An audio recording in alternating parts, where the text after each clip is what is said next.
In a world overflowing with data, one idea is quietly changing everything. You see, behind every smart device, there's a silent, powerful thinker at work. It's like an unseen river of data, constantly flowing, powering our entire world. So how does our code possibly handle this massive flow and make it look so easy?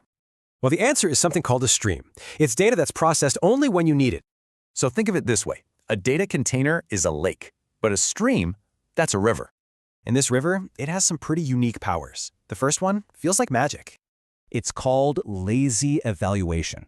The stream literally does nothing until the absolute last second. The whole pipeline just sits there, waiting. It only sparks to life when a final action is called.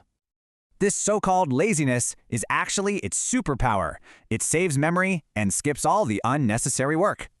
Streams also kind of force you to think about data in a completely new way. Instead of changing data directly, you're transforming it through these clean, pure stages. And the source of that river, it stays totally untouched, perfectly pure. But hang on, the stream's potential goes even further into some really wild places. That's right, streams can actually be infinite. Because it only computes what's needed, it can represent a totally endless sequence of data. The river can even split its flow, running tasks in parallel for some incredible speed. But with all this power, there is one golden rule you absolutely have to remember. And it's simple, really. You can only cross a river once. Once a stream has been used, its journey is over. You just can't reuse it. So let's recap. Streams are lazy, one-way pipelines, flowing data with incredible efficiency. What does this get you?